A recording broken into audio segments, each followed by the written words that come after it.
네, 사랑하는 예언 가족 여러분, 한 주간도 평안하셨습니까?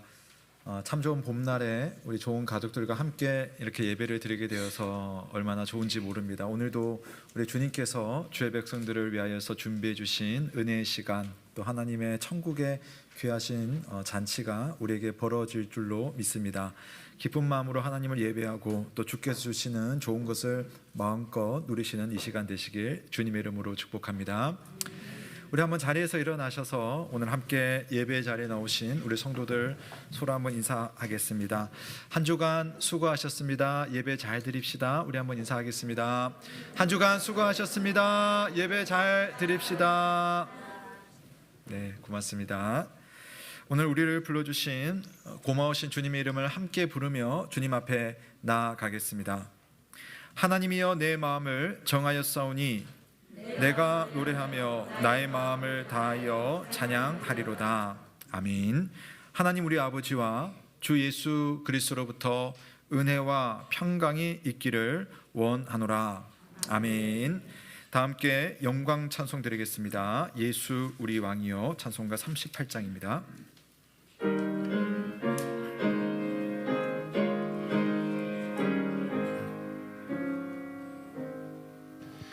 예수 우리 왕이여 이곳에 오셔서 우리가 함께 드리는 영광을 받아 주소서. 우리는 주님의 백성, 주님은 우리 왕이라. 왕이신 예수님 오셔서 자정하사 다스리소서.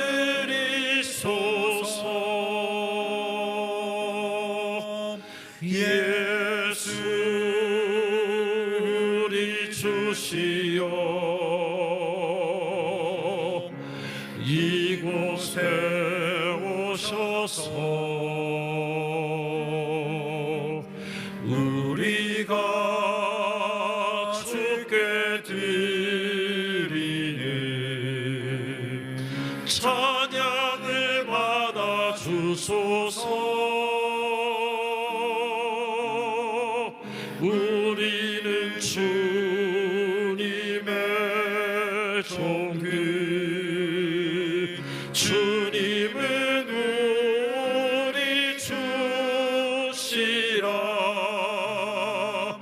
주 대신 예수님 오셔서 이 찬양을 받아 주소서. 아멘. 다 함께 자리에 앉으시겠습니다.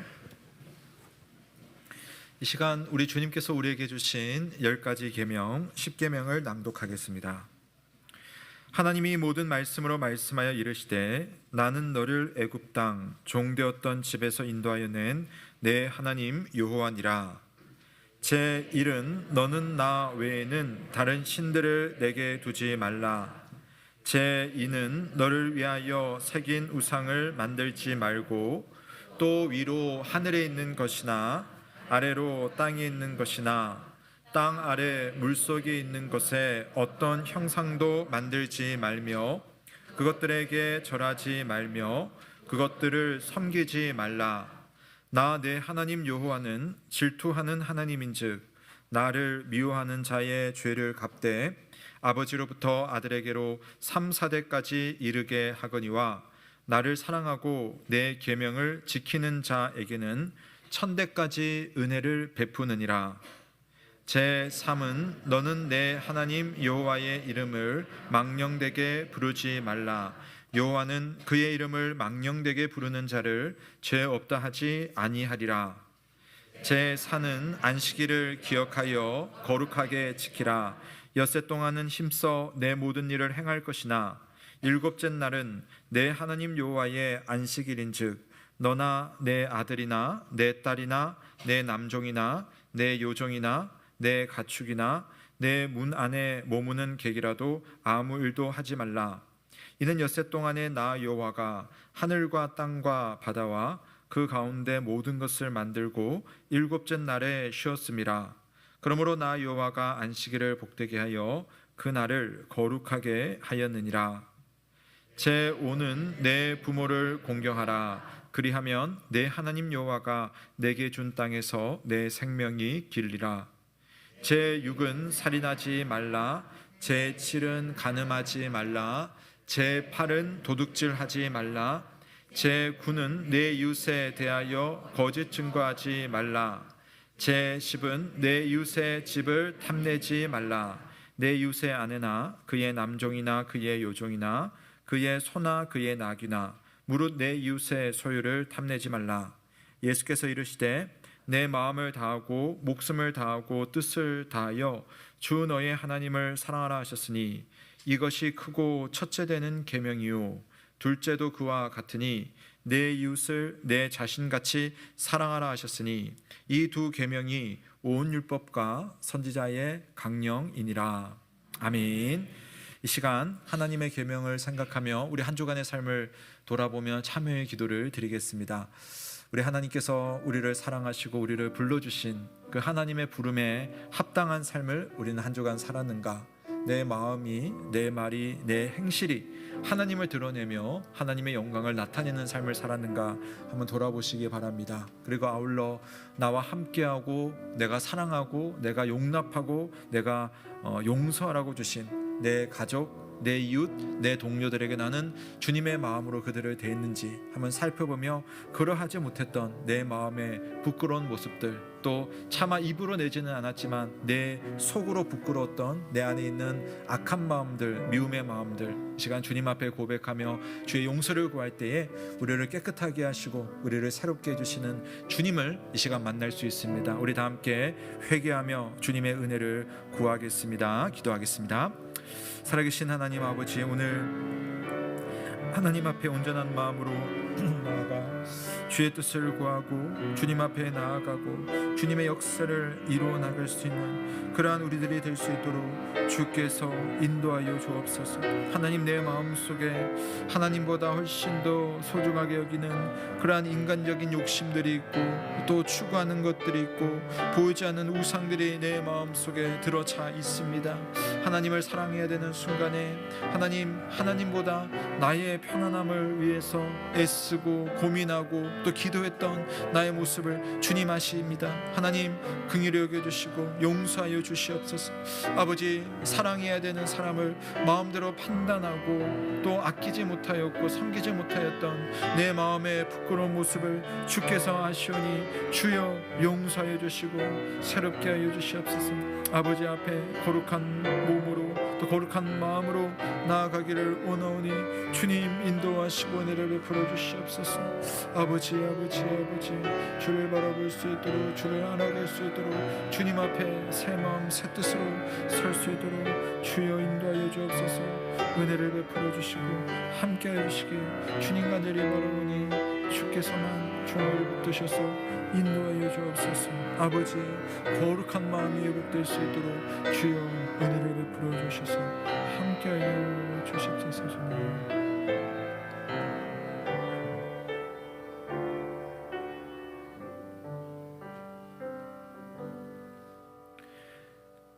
그가 우리를 흑암의 권세에서 건져내사 그의 사랑의 아들의 나라로 옮기셨으니 그 아들 안에서 우리가 속량 곧 죄 사함을 얻었도다. 아멘. 다 함께 사도신경으로 우리의 신앙을 고백하겠습니다. 나는 전능하신 아버지 하나님 천지의 창조주를 믿습니다. 나는 그의 유일하신 아들 우리 주 예수 그리스도를 믿습니다. 그는 성령으로 잉태되어 동정녀 마리아에게서 나시고 본디오 빌라도에게 고난을 받아 십자가에 못 박혀 죽으시고 장사된 지 사흘 만에 죽은 자 가운데서 다시 살아나셨으며 하늘에 오르시어 전능하신 아버지 하나님 우편에 앉아 계시다가 거기로부터 살아있는 자와 죽은 자를 심판하러 오십니다. 나는 성령을 믿으며 거룩한 공교회와 성도의 교제와 죄를 용서받는 것과 몸의 부활과 영생을 믿습니다. 아멘. 다 함께 감사 찬송 드리겠습니다. 찬송가 19장 찬송하는 소리 있어 함께 찬송 드리겠습니다.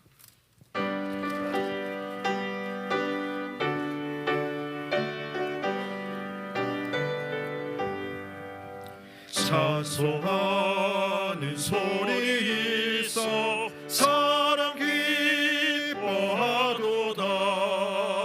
하늘 아버지의 이름 거룩하도다. 세상 사람 찬양하자. 거룩하신 하나님께 할렐루야.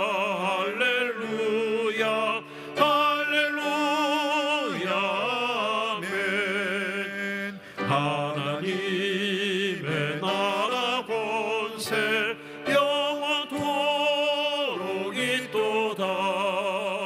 하나님의 영광 나라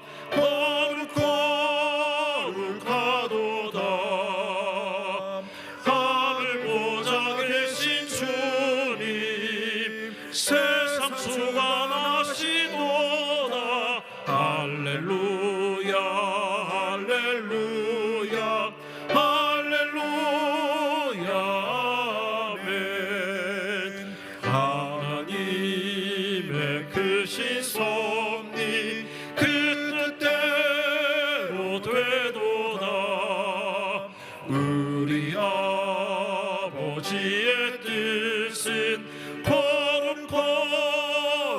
거룩하도다. 주여 속히 임하소서.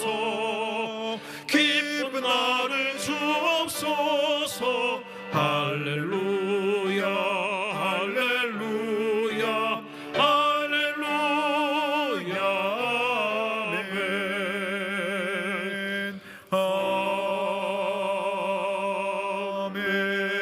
아멘. 다 함께 기도드리겠습니다. 참 좋으신 하나님 아버지, 우리 하나님께서는 찬송과 존귀와 영광과 권능을 받기에 합당하신 분이십니다. 하나님께서 만물을 창조하셨고 만물은 하나님의 뜻에 따라 그리고 하나님의 영광을 위하여 창조되었습니다.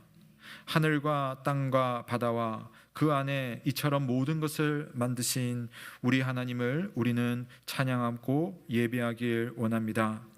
주님께서 말씀하시니 모든 것이 생겨났고 주님께서 명령하시니 모든 것이 견고하게 되었습니다. 주님께서 빛이 있으라 하시니 빛이 있게 되었고 낮도 하나님의 것이며 밤도 하나님의 것입니다. 이 세상 모든 나라와 역사의 주인이시며 다스리시는 분은 오직 여호와 하나님이심을 믿음으로 고백합니다. 하나님께서 우리를 지으셨고 어머니의 모태를 통해 이 세상에 나게 하셨습니다. 우리의 호흡으로 살아도 그 모든 일에 아버지 하나님의 뜻이 있음을 그래서 우리는 알고 있고 또한 믿고 있습니다. 그러므로 하나님의 백성으로 살아가는 우리들이 이 땅에 사는 동안 하나님 아버지의 영광을 나타내며 또 하나님 아버지의 세상을 복되게 하는 복의 근원으로서의 사명을 잊지 않게 하여 주옵소서. 세상의 다른 사람들과 똑같은 형편 속에 있을 때에도 요셉처럼 다니엘처럼 믿음의 사람처럼 살기를 원합니다. 내 눈은 세상의 악을 볼지라도 내 마음은 하나님 나라의 영광을 바라보며 믿음의 삶을 살게 하여 주옵소서. 내 귀에 들리는 소리는 그저 세상의 소리지만 내 마음속에는 언제나 예수 그리스도의 말씀이 충만하게 하여 주옵소서. 그리하여 우리의 한 시간 한 공간에 함께 살아가는 모든 이 땅의 이웃들이 영광스럽고 자비로우신 삼위 하나님의 은혜를 느낄 수 있도록 주여 우리를 사용하여 주옵소서. 아버지 하나님, 예수 그리스도께서 세우신 이 예언교회가 주님께서 세우신 교회다움을 잃지 않기를 간절히 바라고 소원합니다. 하나님을 예배하고 주의 백성을 양육하며 세상을 돌보고 땅끝까지 복음 전하는 사명에 충실한 교회이길 원합니다. 부족한 점은 하나님께서 채워주시고 우리에게 주신 것은 서로 나누게 하시며 순종해야 되는 순간에 순종함으로 하늘 아버지의 뜻이 이 땅에서도 이루어지게 하여 주옵소서. 이 시간 우리의 예배를 받으시는 주님께서 주의 백성들에게 하늘의 신령하고 좋은 것을 내려 주시옵소서. 우리의 기도, 우리의 봉헌, 우리의 찬양 주께서 받아주시고 특별히 준비하여 올려드리는 찬양대의 찬양을 통해 하나님의 아름다우심이 드러나는 시간 되게 하여 주옵소서.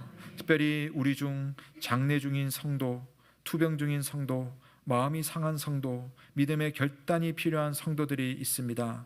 주님의 크시고 놀라우신 능력의 손으로 우리들을 붙잡아 주시고 어루만져 주시길 주여 간절히 바라고 소원하옵나이다. 이 시간 겸손한 마음으로 하나님께 나아가오니 주님 우리에게 말씀하시고 하늘의 은총을 예배 시간 가운데 허락하여 주옵소서. 모든 것 주님께 감사드리며 예수 그리스도의 이름으로 기도드립니다. 아멘.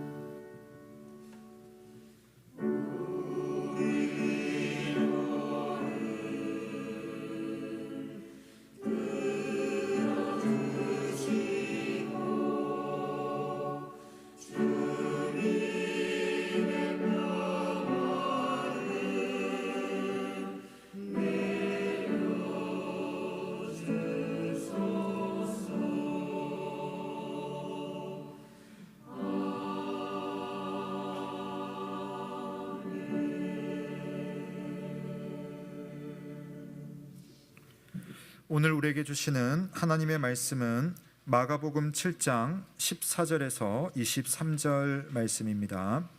신약성경 65면 마가복음 7장 14절에서 23절 말씀을 봉독하겠습니다.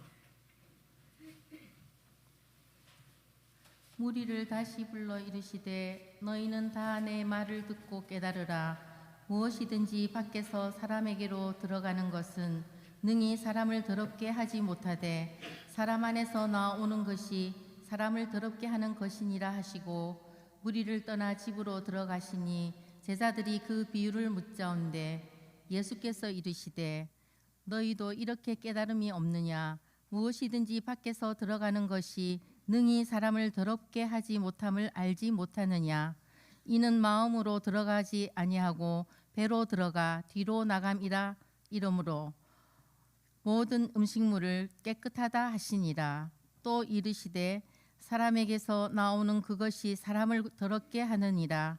속에서 곧 사람의 마음에서 나오는 것은 악한 생각 곧 음란과 도둑질과 살인과 간음과 탐욕과 악독과 속임과 음탕과 질투와 비방과 교만과 우매함이니 이 모든 악한 것이 다 속에서 나와서 사람을 더럽게 하느니라. 아멘.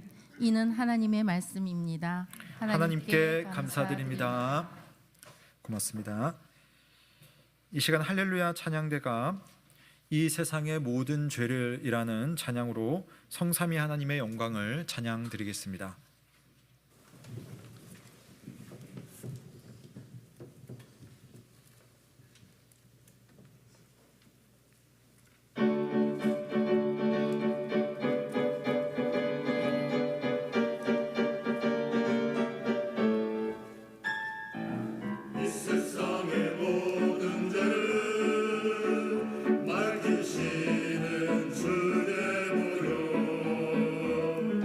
성자의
아멘. 감사합니다. 예, 오늘도 참 좋으신 우리 주님의 은혜와 평강이 사랑하는 우리 모든 영혼 가족들과 함께하길 주의 이름으로 축복합니다. 아멘. 혹시 그 넷플릭스를 구독하시는 분이 계시는지 모르겠습니다. 요즘 넷플릭스에서 제공하는 나는 신이다라고 하는 사이비 이단에 대한 폭로성 다큐멘터리가 요즘 화제입니다. 예, 보신 분 계시는지 모르겠습니다. 저는 보지는 못했지만 많은 사람들에게 이 다큐멘터리가 이 기독교 이단에 대해서 참 많은 관심을 고조시키고 있는 것 같고요. 또 실제로 뭐 여러 가지 좀 사회적인 파장들이 실제로 많이 나타나는 것 같습니다. 교회를 다니지 않는 제 고등학교 친구가요, 어느 날 연락이 왔어요. 한 2주 전에. 자기가 다 봤나 봐요. 보고 나서 뭐 이것저것 물어보더니 저한테 김 목사 넌 보지 마라. 너 보면 깜짝 놀랄 거다 그러더라고요. 저는 아직은 못 봤지만 뭐 어떤 내용일지 뭐 가히 상상은 좀 해보게 됩니다. 아마 우리 정통 기독교인들은 이런 현상을 보면서 그들의 잘못된 교리나 신앙의 행태가 세상에 드러나면 좋겠구나 하는 마음이 생길 수도 있을 것 같습니다. 뭐 저도 처음에는 뭐 그렇게 좀 생각을 했거든요. 자, 근데 오늘 제가 설교를 준비하고 오늘 말씀을 묵상하면서 다른 측면에서 이 상황들을 또 오늘 본문의 말씀을 좀 접할 수가 있었고, 또 본문이 먼저 제게 대화를 꼭 걸어오는 것 같았습니다. 뭐라고 말했냐면은 너는 바른 믿음으로 신앙생활을 하고 있느냐라고 저에게 꼭 말씀하는 것 같았습니다. 오늘 말씀을 묵상하고 연구하고 설교를 준비하면서 예수님께서 정용아, 너는 바른 믿음으로 신앙생활을 하고 있느냐? 꼭 제게 그렇게 대화를 걸어오시는 것 같았습니다. 예수님은 당대의 신앙인들에게 과연 당신들의 신앙이 진짜인지 가짜인지 생각해 보라는 식의 말씀을 종종 하셨습니다. 하나님의 백성이 되어서 믿음의 삶을 산다면 하나님 나라에 합당한 믿음이 되어야 할 텐데, 그렇지 않은 상태로 실제로 지내는 경우가 참 많았기 때문입니다. 이건 뭐 겉으로만 신앙생활을 한다는 사람들뿐만 아니라 소위 나름대로 열심히 신앙생활을 하고 소위 신학적으로 정통이다라고 말하는 사람들에게도 해당되는 말씀이 아닐까 싶습니다. 반듯하고 또 열심히 있는 모습이라 하더라도 자세히 뜯어보면 하나님의 말씀과 하나님의 뜻에서도 벗어날 수가 있다는 거죠. 문제는 내가 길을 벗어나 버렸는데도, 이게 소위 관성이라고 하죠. 한번 길을 벗어났는데도 관성이 있다 보니까 계속 그 길 따라가는 겁니다. 고정관념에 의해서 가다 보면 제 길로 돌아갈 생각을 하지 못하는 것이 사실은 두렵습니다. 그래서 예수님은 그런 경향이 다분한 저와 여러분들에게 오늘처럼 끊임없이 찾아오시고 또 찾아오셔서 우리에게 말을 걸어오시는 겁니다. 자, 우리가 2주 전 말씀과 연결이 되죠.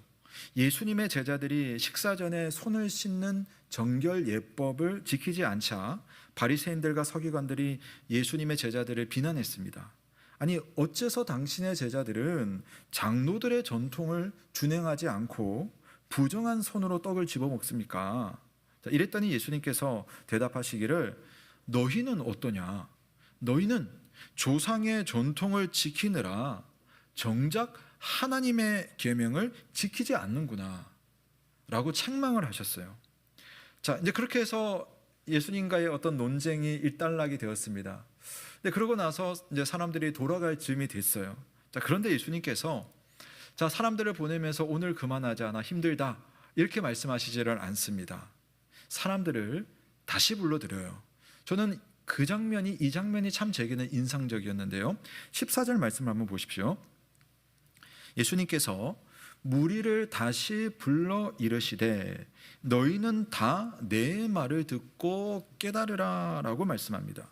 무리를 다시 불러서 이르시되 내 말을 다 듣고 깨달으라.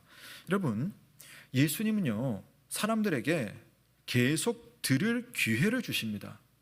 그리고 그 말을 듣고 깨닫기를 원하세요.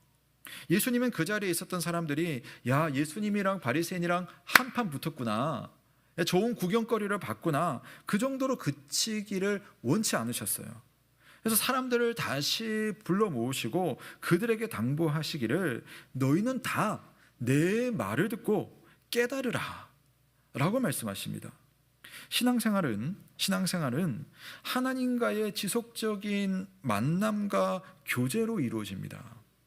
하나님과의 만남과 교제라고 하는 것은 여러분 좀 우리가 좀 이렇게 상상하고 또 흔히 생각하듯이 어떤 영적인 체험이 남들이 부러워할 만한 영적인 체험이 폭포처럼 나에게 확 쏟아져야지 내가 하나님과 만나는 거다. 우리가 그렇게 생각할 수 있거든요. 그래서 그런 집사님들, 장로님들, 권사님들을 보면 참 부럽고 나는 왜 그런 일이 일어나지 않는가라고 생각하기도 하는데 여러분 그게 아닙니다. 그런 식의 신앙생활은 신앙에 대한 오해예요. 예수님께서 사람들을 만나신 방식을 한번 잘 생각해 보십시오. 물론 주님을 만날 때 주님과의 만남 속에 수많은 기적들이 일어나긴 했습니다만은 잘 생각해 보시면 예수님은 기적을 전부로 놓지를 않았습니다. 기적이라든지 또 어떤 사람이 회복이 되는 그런 일들이 딱 일어나면 그 상황 속에서 예수님은 항상 말씀을 하세요. 말씀을 한다는 것은 그 당사자들에게만 이것이 의미가 있는 것이 아니라 그 장면 속에 함께하는 사람들, 그 장면을 본 사람들, 또 그 장면 속에서 말씀하시는 주님의 말을 듣는 사람 모두에게 의미가 있다는 겁니다. 즉 주님은 그 상황 속에서 말씀하시고 그 말씀을 우리로 하여금 좀 더 이해하게 하시고 또 그 이해된 말씀을 내 것으로 삼게 하도록, 그래서 그 모든 것들을 다 이용해서 우리에게 찾아오시는 분입니다. 그러니까 우리가 오늘도 하나님과 교제하고 그분을 만난다라고 하는 것을 지금의 우리에게 가지고 온다면 뭐겠습니까? 바로 오늘 이처럼 하나님의 말씀 이 한 장면을 우리가 읽고 또 설교를 듣고 또 이것을 이해하고 그러면서 나에게 적용하는 이것들이 여러분 계속 이루어지면서 바로 이것이 주님과의 만남이고 또 여러분이 하나님과 교제할 수 있는 특별한 여러분들만의 하나님과의 그 은혜의 시간이라는 사실을 믿으시기를 바랍니다. 그래서 여러분 신앙생활이라고 하는 것은 계속 내가 듣는 것, 또 들으면서 깨닫는 것이 반복되고 연속이 되는 겁니다. 그리고 또 듣고 깨닫기 위해서는 이것이 필요하죠. 나 들어야겠다 라고 하는 그 필요를 느끼는 마음, 그 다음 나는 정말 모르는 사람이구나 라고 해서 내 자신을 솔직히 인정하는 마음이 필요해요. 나는 이미 알고 있다, 내 방향이 옳다, 이만하면 되었다 라고 생각하면 깨닫게 해주시는 주님을 만날 수가 없어요. 주님이 내게 오늘 말씀하시는데도 그 음성을 내가 들을 수가 없습니다. 바리새인을 보십시오. 율법의 전문가이고 또 율법의 기초에서 자기들의 나름대로 전통이 있어요. 그 전통을 잘 지키고 왔기 때문에 예수님의 말씀을 들으려고 하지 않았습니다. 스스로 안다고 생각하는 그 알량한 자신감이 오히려 영적인 알무로부터 차단해버리는 그러한 차단막이 되어버렸습니다. 여러분 이럴 때는요 차라리 모르는 것이 나아요. 그냥 알량하게 좀 알고 나 이런 거 경험했어, 이것보다 차라리 난 아무것도 몰라요 하는 사람이 예수님의 손을 더 잡을 수가 있습니다. 주님께 나아가서 여러분, 주님 저 모르겠습니다, 주님 좀 알려주세요 라고 한다면 주님이 여러분의 그 반응을 어떻게 받아들이겠습니까? 오늘 제자들이 그랬거든요. 주님 말씀을 들었는데도 제가 잘 모르겠어요. 자, 그럼 예수님께서 야 너 그것도 모르냐? 너 안 되겠다, 너 집에 가라, 하산해라. 주님은 그렇게 하시지 않는다는 겁니다. 물론 주님은 책망하실 수도 있어요. 그러나 책망하실지언정 당신을 찾아오는 사람마다 외면치 않고 반드시 도우시는 우리의 선생이신 예수 그리스도를 찾으시길 주님의 이름으로 축원합니다. 자, 17절과 18절에서 이제 무리들을 이제 다 보냈어요. 이제 다 보내고 나서 제자들이 그래요. 주님, 저 이해가 안 돼요. 당신의 말씀이 무슨 뜻인지 모르겠습니다 라고 할 때 주님은요, 너희도 이렇게 깨달음이 없느냐? 다른 사람들이라면 몰라도 제자들은 이제 말귀를 알아들어야 할 텐데 아직까지 모자란 겁니다. 여러분, 이게 참 의미가 있어요. 우리에게 얼마나 감사한 성경인지 모릅니다. 마가복음은요, 제가 예전에 한번 말씀드렸는데, 마가복음이 표현하는 예수님의 제자들의 모습은 상당히 좀 죄송합니다, 좀 멍청한 것처럼 느껴져요. 암만 주님 이야기를 해도 못 알아듣는 모습을 마가가 일부러 자꾸만 여기다가 기록을 하면서 마치 폭로하는 것처럼 제자들이 여전히 못 알아듣고 있다고 말해주고 있습니다. 왜 이렇게 이야기하느냐 하면은 예수님이 어떤 분인지를 우리에게 보여주기 위해서예요. 제자들은 이처럼 계속 알아듣지 못하는데 예수님은 어떠세요?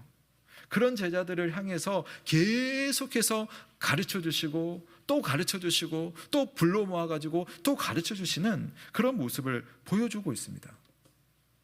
우리가 나중에 천국에 가게 되면 사도 바울의 표현처럼 마치 지금은 수건으로 가려진 것처럼 느껴지지만, 그러나 천국 가면 이 수건이 다 벗겨진 것처럼 우리의 알매 수준이 온전해질 것이다. 이게 성경이 우리에게 말해주는 천국의 모습입니다.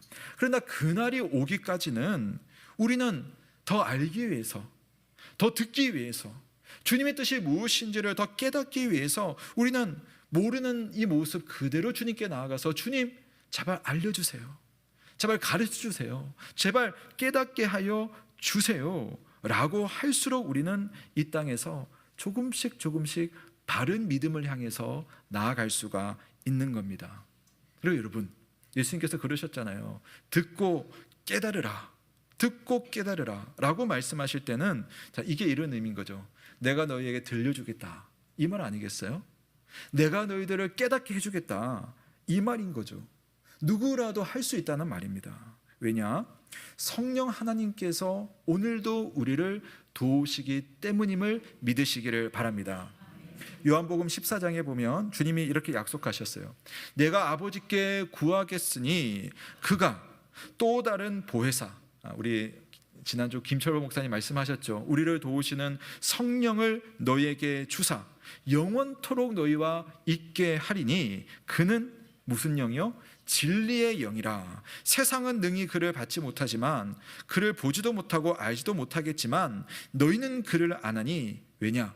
그가 너희와 함께 거하시고 또 너희 속에 계시기 때문에 진리의 영이신 성령께서 너희로 하여금 듣게 하겠고 깨닫게 하겠고 알게 하겠고 변하게 하실 것이다. 바로 주님의 약속입니다. 그러므로 여러분, 오늘도 우리와 함께 거하시고 우리 속에 계시는 성령께서 여러분이 하나님의 진리를 들을 수 있도록, 깨달을 수 있도록 도우신다는 사실을 믿으시기를 바랍니다. 심지어 여러분, 지금 귀가 딱 막혀가지고 안 들릴 수도 있어요. 또 피곤해서 여러분 졸 수도 있습니다. 그러나 그런 중에도 여러분 안에 계신 성령께서 여러분의 그 상황과 그 상태와 수준을 아시고 여러분을 위해서 반드시 깨달음의 은혜를 주신다는 사실을 믿고 예수님을 통하여서 그분의 말씀과 그분의 진리 앞으로 나아오시기를 주의 이름으로 축원합니다. 자, 특별히 오늘은 이 말씀 속에서 예수님께서 우리가 깨닫기를 원하시는 하나의 주제가 있어요. 그래서 뭐냐면은 깨끗함이라고 하는 주제입니다. 하나님 앞에서의 깨끗함. 우리가 하나님을 만나고 그분 앞에서 살아가려면 우리가 깨끗해야 되는데 어떻게 해서 깨끗해질 수 있는가라고 하는 것인데요.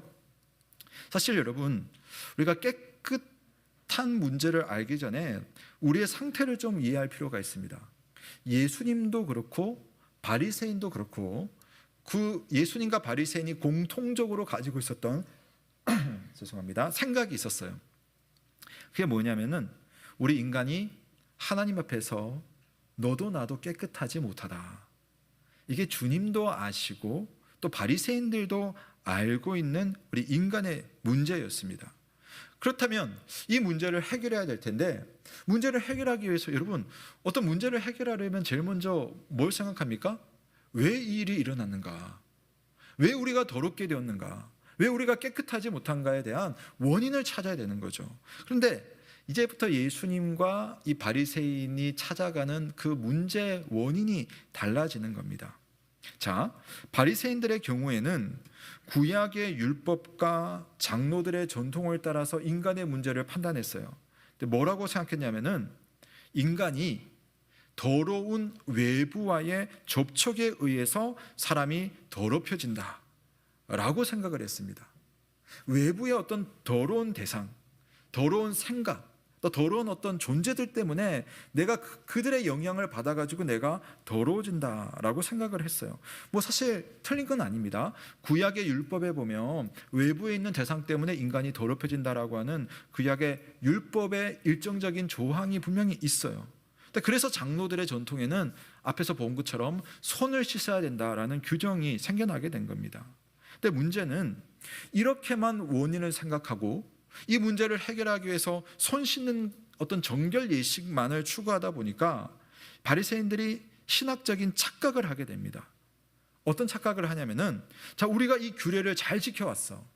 이 문제를 해결하기 위해서 손 씻고 또 음식을 내가 잘 조정하고 하는 그것을 잘 지킴으로 인해서 우리가 외적으로 깨끗해지기 때문에 하나님께서 그런 나를 용납하시는 거야 라고 생각을 하는 겁니다. 무슨 말씀인지 아시겠습니까? 자, 원래 우리가 생각해야 될 부분들은 다른 데 있는데 이 사람들은요, 자꾸만 내가 손을 잘 씻으니까, 하나님이 어떤 규정을 잘 지키니까 하나님이 그런 우리를 보고 깨끗하게 여겨주신다 라고 착각을 한 겁니다. 물론 나름대로 하나님 앞에 최선을 다한 사람들이 바리새인들이고 서기관들입니다. 문제는 그것만이 옳으냐인 거예요. 예수님의 생각은 달랐거든요. 자, 우리 15절과 16절 말씀 우리 한번 같이 읽어보겠습니다. 시작. 무엇이든지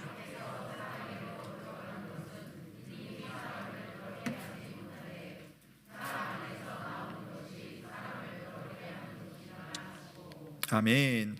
자, 바리새인들은 이렇게 생각했습니다.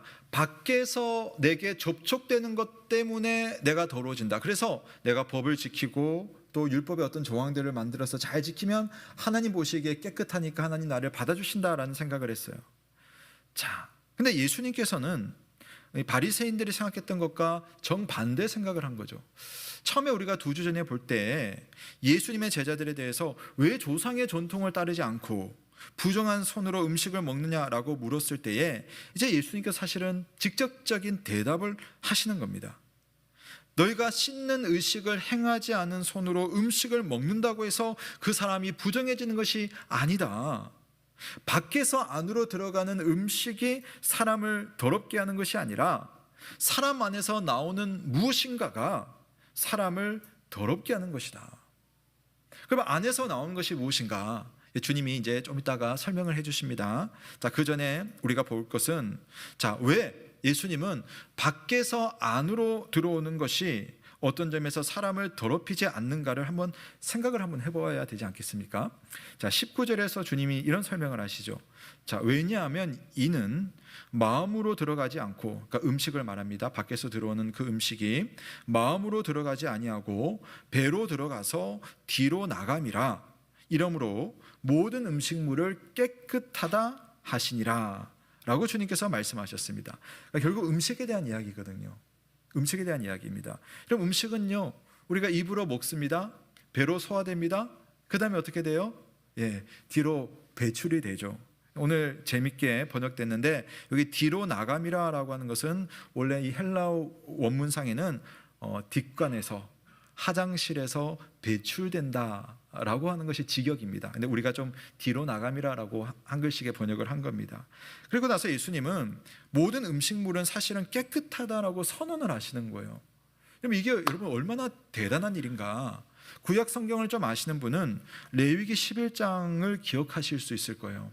거기는 뭐가 있냐면은 하나님께서 어떤 음식은 정하고 어떤 음식은 부정하다, 어떤 짐승은 정한 짐승이라서 먹을 수 있고 어떤 짐승은 부정해서 먹으면 안 된다라고 하는 그러한 어떤 대조와 구분된 말씀이 있어요. 그래서 여기에 따라서 지금도 유대인들은 이 음식을 실제로 가려 먹습니다. 아시죠? 그래서 이슬람 같은 경우는 뭐 우리와 다른 종교이지만 이슬람 같은 경우는 할랄 푸드라고 해서 주로 돼지고기는 절대로 먹지 않게 돼 있어요. 자기들이 먹는 음식들이 종류들이 있어요.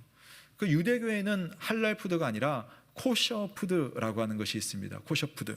그래서 이러면 아마 한국 제품 중에도 음식 이렇게 파는 것 중에도 보면 코셔 마크라고 하는 게 있을 거예요. 왼쪽에 보면 저런 어떤 제 위쪽에 보면 표시가 잠깐 있거든요. 저런 식으로 코셔 인증이라고 해서 유대인들이 먹을 수 있는 음식이 따로 이렇게 표현이 되어 있어요. 그리고 오른쪽에 보시면 이제 코셔 제품이 어떤 것인가라고 할 때 저 왼쪽에 푸른색은 유대인들이 먹어도 되는, 그러니까 구약의 율법의 기준에서 되어 있습니다. 오른쪽에는 유대인들이 먹을 수 없는 그런 음식들이 표현이 되어 있습니다. 물론 지금은 어찌 보면 일종의 음식 문화이기 때문에 우리가 이것 자체를 가지고 뭐 그들의 문화 가운데서 먹는다 안 먹는다를 가타부타 할 필요는 없겠습니다만은, 자 그러나 원래 레위기 11장의 음식 규정은 이런 의미가 있어요. 참고로 한번 들어보십시오. 왜 그들이 이런 규정을 두었는가라고 할 때 첫 번째는 그 당시 백성들의 건강을 위해서 음식 규정을 뒀습니다. 특별히 금지된 음식들 중에는 죽은 동물, 사체를 먹는 동물들이 있었어요. 그러니까 그 시대의 문화와 위생상에서는 그것을 또 우리가 인간이 섭취를 하면 인간에게 질병이 올 수가 있는 거죠. 뭐 최근에 뭐 코로나가 또 뭐 어떤 동물 때문에 나타났다 뭐 그런 식으로 하잖아요. 그게 몇천 년 전에도 있었던 겁니다. 두 번째로 가시적으로 이스라엘을 다른 나라와 구분하기 위해서 음식의 규정을 뒀어요. 자, 왜 그러냐면은 자, 돼지고기만 딱 든다면 자, 이방 종교에서는 돼지고기가 흔히 제물로 그들의 신에게 드려졌어요. 그러니까 그 음식을 먹는다는 것은 이방 종교의 그런 어떤 형식을 가지고 있다라는 것과 상당히 비슷한 거죠. 그래서 유대인들은 의도적으로라도 돼지고기를 먹지 않음으로써 이방 종교와는 차별을 두는 겁니다. 마지막 세 번째, 음식들 중에는 땅에 기어다니는 음식을 먹지 못하게 하거든요. 근데 이게 왜냐하면은 연관되는 상징이 있기 때문이에요. 땅에 기어다니는 것 뭐겠습니까? 인간에게 죄를 가지고 온 뱀을 생각나게 하는 거죠. 그래서 그 상징적으로 그런 땅에 기는 음식을 땅에 기는 짐승을 잡아먹지 못하게 한 겁니다. 그러니까 나름대로 음식을 먹지 않을 때는 그 나름의 이유가 있었던 거죠. 그런데 이것을 지키면서 오랜 시간이 지나면서 사람들의 마음속에는 그래요. 이 법이 가지고 있는 이 원래의 의미와 그 어떤 하고 싶은 그 함의를 찾기보다는 내가 이 법을 지키는 것 자체를 중요하게 여기는 겁니다. 그래서 바리새인들은 우리는 먹지 말라고 한 것을 먹지 않았기 때문에, 또 우리의 규정을 따라 손을 씻었기 때문에 하나님 앞에서 깨끗하다라고 믿은 겁니다. 예수님은 그래서 발상의 전환을 가지고 오는 거죠. 야, 음식이 더러운 게 아니야. 너가 음식을 안 먹었다고 해서 너희가 깨끗해지는 것이 아니고, 너희가 손을 씻었다고 해서 깨끗해지는 것이 아니야 라고 이야기를 하는 겁니다. 여러분, 창세기에서 선악나무의 열매를 아담과 하와가 따먹음으로써 인간에게 죄가 들어왔습니다. 여러분 한번 생각해 보십시오. 선악나무의 열매, 선악과는요, 여러분 그 자체가 죄가 있는 열매입니까? 그것이 잘못된 열매입니까? 하나님께서 실수로 창조한 열매입니까? 그렇지 않습니다. 열매 자체에는 아무런 문제가 없어요. 뭐가 문제냐면은 먹지 말라고 하신 하나님의 뜻을 저버리는 인간 마음의 문제라는 거죠. 그러니까 음식 규정에도 결국은 하나님 앞에 순종하려고 하는 인간의 마음의 문제인 겁니다. 결론적으로 사람을 더럽게 하는 것은 음식이 아니라 인간의 마음이라는 겁니다. 오늘 주님이 그 말씀을 하는 거예요. 자, 20절부터 23절 말씀까지 주님께서 좀 더 구체적으로 이렇게 말씀하십니다. 우리 한번 같이 읽겠습니다. 시작. 또 이르시되 사람에게서 나오는 그것이 사람을 더럽게 하느니라. 악한 생각 곧 음란과 도둑질과 살인과 간음과 탐욕과 악독과 속임과 음탕과 질투와 비방과 교만과 우매함이니 이 모든 악한 것이 다 속에서 나와서 사람을 더럽게 하느니라. 아멘. 여러분 보세요. 여기 나오는 이런 항목들, 뭐 인간에게 있는 악한 모습이 뭐 더하지만 그 중에 압축했습니다. 사실은 십계명에 있는 조항을 상당히 압축해서 오늘 여기 쓴 거거든요. 여러분 이런 것들이 여러분 어디서 나옵니까? 여러분 음식을 먹으면 이게 우리 속에 들어옵니까? 어떤 깨끗하지 못한 사람 때문에 이 마음이 내 속에 쑥 들어오는 겁니까? 그렇지 않죠. 이것은요, 우리 속에 죄로 인하여서 내재되어 있고 수면 밑에 가라앉아 있지만 언제든지 툭툭 튀어나올 수 있는 우리의 마음의 문제라는 겁니다. 그 문제를 하나님 앞에서 겸손히 다루지 않는 채 나는 외부의 것으로부터 깨끗하다. 나는 오늘도 어떤 법을 지키고, 나는 오늘도 율법의 어떤 조항을 지키고, 나는 오늘도 우리 교회가 그동안 지켜왔던 그런 전통을 지키고 있으니 하나님 보시기에 깨끗하다. 그런데 알고 보면 그 마음속에 도사리고 있는 마음이 이와 같다면 과연 그 사람을 우리는 깨끗하다라고 말할 수 있겠는가라는 것입니다. 오늘 12가지 이야기를 했습니다마는 좀 한번 구분을 한번 해볼게요. 10계명 중에 뒤쪽에 있는 계명을 이야기합니다. 여러분 6계명이 뭐냐면 살인하지 말라거든요. 근데 오늘 보시면 살인뿐만 아니라 악독과 질투와 비방이 이 6계명에 들어가 있어요. 원래는 그러니까 원래라기보다는 이 해석을 할 때, 왜 그러냐면은 악독이나 질투나 비방은 사람을 직접적으로 죽이는 건 아닙니다. 그러나 우리가 사람에게 상처 주는 말과 행동을 하고 내 마음속에 누군가에 대해서 아주 곱지 않은 시선으로 바라보고 그가 잘 못됐으면 좋겠다, 그에 대해서 내가 어떻게 하면 해볼까 벼르는 그 마음은 결국 하나님 앞에서는 6계명 살인의 계명에 다 걸린다는 겁니다. 내 마음속에 어떤 마음이 있습니까? 7계명은 무엇입니까? 음란과 간음과 음탕이 여기에 해당됩니다. 음란이라고 하는 것은 우리가 부정한 모든 성관계를 두고 음란하다라고 말하고요. 간음이라고 하는 것은 특별히 좀 더 좁혀가지고 부부관계 외에 성적인 그런 행위, 성관계, 다른 사람과의 모습을 간음이라고 합니다. 음탕이라고 하는 것은 우리가 부끄러운 줄 모르고 행하는 성적인 말과 행동들, 이런 것들이 7계명 안에 들어가는 거죠. 그리고 8계명은 우리가 아시다시피 도둑질, 9계명은 속임, 10계명은 탐욕입니다. 그 남아있는 것이 교만과 우매함인데요, 결국 이 교만과 우매함, 이 두 마음이 인간을 타락하게 하는 근원이에요. 교만이라고 하는 것은 나는 하나님과 같은 존재야 라고 여길 만큼 하나님보다 자신을 중하게 여기는 마음이에요. 하나님의 판단과 하나님의 생각이 있지만 내 판단과 내 생각을 더 중하게 여기는 마음이 교만입니다. 그 교만한 마음은 연결되어서 무엇이 옳고 그른지를 구분하려고 안 합니다. 내가 판단하는 거죠. 진정한 옳음과 그름이 분명히 있는데 우매한 마음은 그걸 판단하지 못하는 겁니다. 그래서 모든 죄의 출발이 교만과 또 우매함으로부터 이 모든 것이 나타나게 되는 겁니다.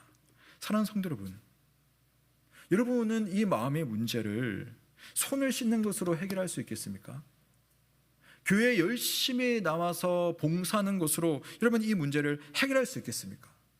난 남들보다 헌금도 많이 하고 남들보다 직분을 가지고 있어, 이게 여러분의 문제를 해결할 수 있겠습니까? 오늘도 예배당에 나오려고 우리는 거울 앞에서 얼굴을 살피고 옷 매무새를 가다듬었습니다. 그렇다면 여러분의 마음의 상태는 어떻게 정돈하고 오늘 이 자리에 오셨습니까? 이 세상의 문제는 무엇입니까? 왜 세상은 끊임없이 다투고 있습니까? 과학이 발전하고 경제가 성장할수록 왜 빈부의 격차는 이처럼 더 커져가야 합니까? 왜 사람과 사람이 서로를 미워하고 관계가 이처럼 깨어지고 있습니까? 태초의 인간에서부터 지금의 우리에 이르기까지 인간의 타락한 마음이 이처럼 세상의 악을 발생시키고 있는 겁니다. 하나님은 그런 우리의 마음을 정확하게 깨뜨려 보신다고 하셨어요. 예레미야서 17장 9절 말씀에 보면 만물보다 거짓되고 심히 부패한 것은 마음이라. 누가 능히 이를 알리오마는 나 여호와는 심장을 살피며 폐부를 시험하고 각각 그의 행위와 그의 행실대로 보응하나니 라고 선포하셨습니다. 사랑하는 성도 여러분, 그러므로 하나님 앞에서 여러분의 마음을 살피고 여러분의 마음을 지킬 수 있기를 주님의 이름으로 축원합니다. 바리새인들은 어떻게 했느냐? 바리새인들은요, 율법과 또 관련된 규정을 지키면서 자기 만족의 수단으로 스스로 자기 마음을 토닥거렸어요. 우리 괜찮다, 하나님 우리를 깨끗하게 여기셔 라고 생각합니다. 하지만 하나님께서 실제 우리에게 율법을 주신 이유는 우리가 만족하라고 주신 것이 아니에요. 사실 그 반대입니다. 우리가 하나님의 법을 대하고 그 법 앞에서 내 자신을 점검할수록 우리는요, 하나님 앞에 부끄러워서 엎드릴 수밖에 없는 겁니다. 우리가 지난주 새벽 기도 때 누가복음 18장을 우리가 함께 보았는데요. 자, 거기 보면 바리새인과 세리의 기도가 있습니다. 이 비유 속에 이런 내용입니다. 자, 바리새인은 광장 중앙에서 남들보다 나 신앙생활 잘하고 있어요 라고 하나님 앞에 아주 떳떳하게 막 기도를 합니다. 실제로 바리새인들은 잘 지키잖아요. 근데 반대로 저 광장 저 구석탱이에는 하나님이여 나를 불쌍히 여기소서, 나는 죄인입니다 라고 하면서 고개를 들지 못하는 세리가 하나님 앞에 그냥 부끄러운 마음으로 기도하고 있었습니다. 예수님께서 이 비유를 말씀하시면서 제자들에게 이렇게 말씀하셨습니다. 누가 의로운 사람이냐? 누가 의로운 사람이냐? 저 바리새인이 아니라 저 세리가 의롭다 하심을 받고 그의 집으로 내려갔느니라. 그렇게 말씀하셨습니다. 여러분, 하나님은 어떤 사람을 두고 의롭다고 도대체 여기시는 걸까요? 자, 구약성경 스가랴서 3장에 보면 스가랴가 본 환상 하나가 소개되어 있는데요, 이게 참 너무 의미가 있는 환상이에요. 여호수아라고 하는 대제사장이 여호와 하나님 앞에 서 있습니다. 성전에서 하나님을 섬기는 가장 중요한 인물이 대제사장이거든요. 근데 대제사장이 하나님 앞에 딱 나갈 때, 그러니까 하나님 앞에 나갈 수 있는 사람은 오직 한 명, 대제사장입니다. 그래서 정말 하나님 앞에 나가기 위해서 정말 극도로 자신을 살피고 성찰하고 또 몸을 깨끗하게 하고 또 깨끗한 제사장 복을 입고 지성소로 조심조심 나아가는 사람이 바로 이 대제사장이에요. 근데 오늘 스가랴가 본 환상 속에는 여호수아라는 이름을 한 대제사장이 나옵니다. 그러니까 최고의 준비를 하고 하나님 앞에 딱 서는 겁니다. 근데 스가랴의 눈을 의심하게 만들 만한 충격적인 사건이 눈앞에 이 환상 속에 딱 벌어져 있어요. 뭐냐면 이 여호수아가요, 정말 어떻게 저런 옷을 입고 있을까 싶을 만큼 불결하고 더러운 옷을 입고 하나님 앞에 딱 서 있는 거예요. 아니, 대제사장이 어떻게 저런 옷을 입고 하나님 앞에 설 수 있는가 싶은 그러한 모습인 거죠. 역시 뭘 말하냐면 하나님 앞에 인간이 섰을 때 그 누구라 하더라도 사람의 내면까지도 훤히 드러나기 때문에 하나님 앞에 깨끗한 모습으로 설 수 있는 사람은 사실은 없다라는 것을 이 환상이 보여줘요. 자, 그래서 하나님께서 이렇게 말씀하십니다. 스가랴 3장 3절과 4절에 보면 여호수아가 더러운 옷을 입고 천사 앞에 서 있는지라. 예수께서 자기 앞에 선자들에게 명령하사 그 더러운 옷을 벗기라 하시고 여호수아에게 이르시되 내가 너의 죄악을 제거하여 버렸으니 내게 아름다운 옷을 입히리라 하시기로. 아멘. 사랑하는 여러분, 우리의 마음은 하나님 앞에 깨끗하지 못합니다. 오늘 다들 말끔한 모습으로 주님 앞에 예배당에 와 앉아 계시지만 하나님께서 여러분의 마음을 낱낱이 만약에 이 시간 드러내신다면 저를 비롯해서 서로가 서로에게 얼마나 낯뜨거운 그런 모습이 벌어질지 모릅니다. 우리의 마음이 그렇습니다. 그러나 여러분, 오늘 스가랴의 환상이 우리에게 보여주는 장면 하나가 있는데요, 우리는요 그 더러운 모습으로만 하나님 앞에 서 있는 것이 아니에요. 내 마음의 옷은 더럽지만 하나님이 주시는 거룩하고 깨끗한 옷으로 갈아입을 수가 있다는 겁니다. 여호수아 대제사장의 옷이 너무나 더럽길래 그가 어떻게 깨끗하게 하더라도 안 되는 그 모습으로 나왔지만 어떻게 하였습니까? 하나님께서 말씀하시기를 내가 너의 죄악을 제거하여 버렸으니 너에게 아름다운 옷을 입히리라. 아멘입니까? 하나님께서 우리에게 그렇게 하신다라는 겁니다.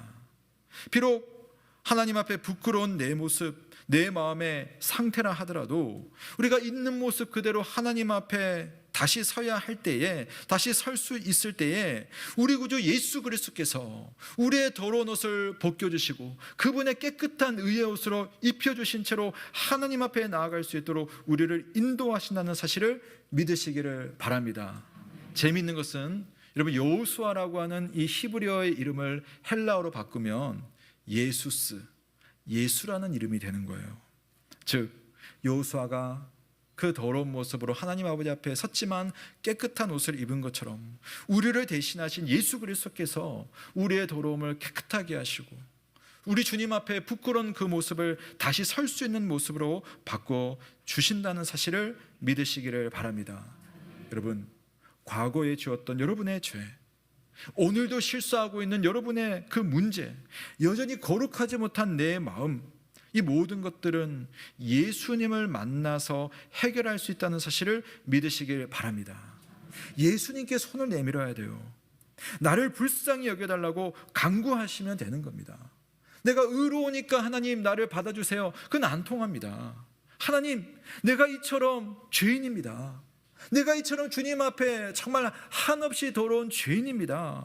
그 세상 누구도 나를 깨끗하게 할 수 없고 나 자신도 나를 용납할 수 없습니다 라고 할지라도 그 모습 그대로 주님 앞에 나아가면 나를 위해서 십자가에 달려 돌아가시고 내 모든 죄를 대신 지신 그 예수 그리스도께서 우리에게 의의 옷, 깨끗한 옷을 입혀주시고 그 모습으로 하나님께 나아갈 수 있도록 우리를 인도하시는 우리의 그리스도, 예수 그리스도, 우리의 대제사장이 있음을 믿으시기를 바랍니다.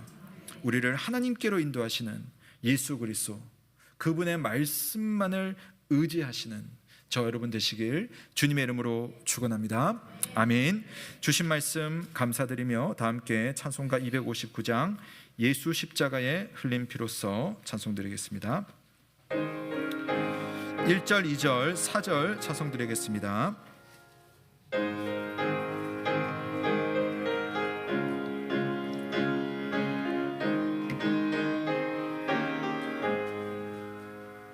예수 십자가에 흘린 피로써 그대를 씻기어 있는가. 더러운 죄이게 하는 능력을 그대는 참으지 않은가. 예수의 보혈로 그대는 씻기어 있는가. 마음속에 여러 가지 죄악이 깨끗이 씻기어 있는가. 주 예수와 밤낮으로 늘 함께 그대는 행동을 하는가. 아무 때나 어디서나 그대는 십자가 붙들고 있는가. 예수의 보혈로 그대는 씻기어 있는가. 마음속에 여러 가지 죄악이 깨끗이 씻기어 있는가. 4절입니다. 모든 죄에 더러워진 제목을 주 앞에 지금 다 벗어서 샘물같이 솟아나는 보혈로 눈보다 더 이게 씻으라. 예수의 보혈로 그대는 씻기어 마음속에 여러 가지 죄악이 깨끗이 씻기어 있는가. 아멘. 제가 한번 기도하겠습니다. 하나님 아버지, 오늘 우리들의 모습을 주님의 말씀을 통해서 살펴보기 원합니다. 스스로는 종교적인 행위를 하고 있고 또 매주 예배를 드리고 있고 또 직분을 가지고 있으니 나는 스스로 괜찮다라고 착각하기도 하지만 사실 우리의 마음속에는 얼마나 추악한 숨어있는 악의 모습들이 도사리고 있는지 모릅니다. 아니, 다른 사람들은 모르지만 여전히 하나님 보시기에 부끄러운 모습으로 살아가는 내 모습 그대로 오늘 아무렇지도 않게 행하고 있습니다.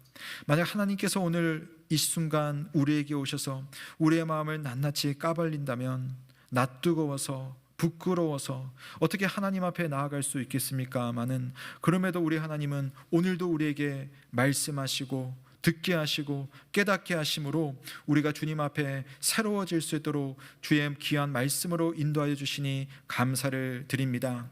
내가 주님 앞에 섰을 때는 아무리 노력해도 더러운 옷으로 불결한 모습으로 설 수밖에 없으나, 그러나 우리의 그 모습을 우리의 구주 예수 그리스도 십자가의 보혈의 피로 덮어주시고 주님의 깨끗한 의의 예복으로 갈아입혀 주시며 그 모습으로 하나님 앞에 나아갈 수 있도록 인도하여 주심을 인하여서 감사와 찬양을 올려드립니다.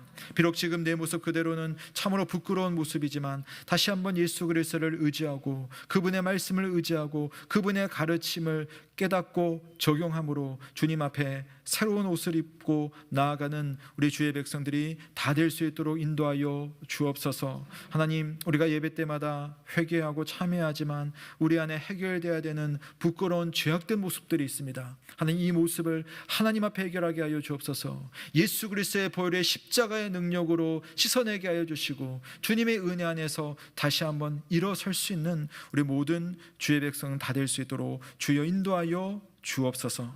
이 시간 주님 앞에 마음을 담아 예물을 올려드립니다. 이것이 우리의 의가 아니라 오직 주님의 은혜임을 고백하오니 주여 받아주시옵고 하나님의 선한 일들을 우리 성도들의 가정과 삶 속에 충만하게 허락하여 주시길 간절히 바라오며 예수 그리스도의 이름으로 기도드립니다. 아멘. 몇 가지 교회 소식 전해드리겠습니다. 모임 소식을 좀 여러 건을 말씀드리겠는데요. 자, 먼저는 우리 안수집사 원례가 있습니다. 우리 2부 예배를 마치고 또 재직회가 있는데 재직회를 마치고 안수집사 원례를 하겠고요. 여전도 원례는 우리 각 여전도회별로 따로 진행을 하시면 되겠고요. 그리고 예배 직후에 바로 이 자리에서 1사분기 재직회를 진행하도록 하겠습니다. 우리 재직회원은 우리 교회에서 서리 집사 이상 교회 직분자들이 대상이니까요. 참여해 주시기를 부탁드리겠습니다. 그리고 다음 주일에는 유아 세례를 진행하도록 하겠습니다. 그리고 우리 부모 문답이 금주간에 있으니까요. 참고하시면 되겠습니다. 여전도의 헌신 예배 다음 주 주일 오후 예배에 있습니다. 강사는 시흥 꿈꾸는 교회를 담임하는 이영범 목사님께서 말씀을 전해 주시겠습니다. 교우 소식 전해드리겠습니다. 장례가 있는데요. 우리 민경희 성도님의 모친 장례식이 진행되고 있습니다. 고 이필선 목사님 어머니십니다. 장례 중에 있습니다. 여러분 위로해 주시고 또 아시는 분들은 기도하시고 격려해 주시길 부탁드리겠습니다. 봉사자 모집 부분 여러분 주보를 참조하시면 감사하겠습니다. 그리고 독서 모임 우리 양육가정을 이번 주부터 시작을 했는데요. 우리 오전반을 좀 사정상 추가하기로 했습니다. 그래서 혹시 시간이 저녁이어서 참석하지 못하시는 분들 계시면 이렇게 오전 시간으로 한 모임이 다시 개설됐으니까요. 함께 참여하기 원하시는 분은 저에게 문의를 해주시면 되겠습니다. 수요일 오전이고요. 격주로 모이고 있습니다. 노예 소식 있습니다. 건강한 교회를 위한 교회법 세미나를 3월 30일에 저녁에 준비를 하고 있습니다. 여러분 이 교회 헌법은요 목사와 장로만 알아야 되는 것이 아니라 우리 성도님들이 다 같이 알면 할수록 우리 교회를 이해하는데 정말 좋은 그러한 도구이고 또 하나님의 말씀에 또 이 해석이 될 수가 있으니까요. 예, 우리 성도님들 좀 함께 이번 기회에 교회 헌법이 뭔가 한번 배워보시면 좋을 것 같고요. 특별히 우리 교회의 직분자들은 좀 가급적 좀 참석하실 수 있도록 그렇게 해주시면 제가 정말 고맙겠습니다. 부탁드리겠습니다. 그리고 우리 재정부에서 부탁드린 광고가 있는데요. 우리 지난주에 우리 말씀 사경의 오후 집회 때 또 저녁 집회 때 헌금을 하신 우리 성도님들 계시죠? 그분들은 오늘 여기에는 기록에는 없습니다. 다음 주에 헌금란에 기록이 되어 있으니까요. 이상하다 하시지 마시고 다음 주에 챙겨 보시면 되겠습니다. 나머지 내용은 주보를 참조하시겠습니다. 모두 자리에서 일어나시겠습니다. 오늘 우리가 깨끗해지기 위해서는 무엇이 필요하겠습니까? 우리가 얼마나 능력이 있느냐, 우리가 얼마나 법을 지켰느냐가 아닙니다. 예수 그리스도를 얼마나 의지하느냐의 문제입니다. 우리 함께 옆에 계신 성도님들에게 우리 한번 축복합시다. 한 주간 예수님만 의지합시다. 우리 한번 인사하겠습니다. 한 주간 예수님만 의지합시다. 네, 고맙습니다. 우리 다 함께 주기도문 마침 찬송하시고 강복선언으로 예배를 마치겠습니다.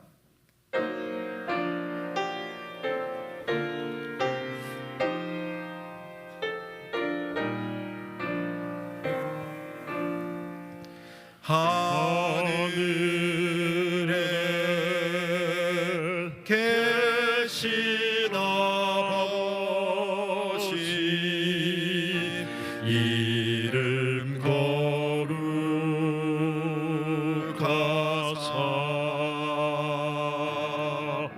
주님 나라 임하시고 뜻이 이루어지다.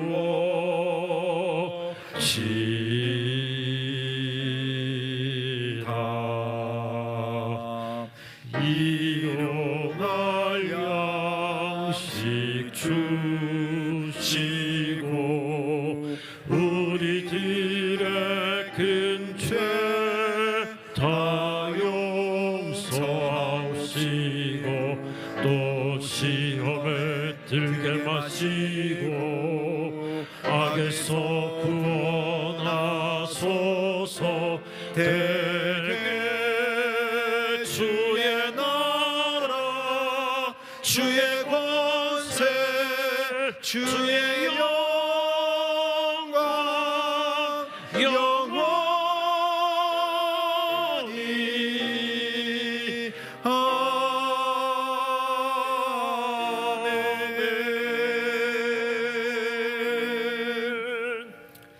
사랑하는 성도 여러분, 평강 중에 세상으로 나아가십시오.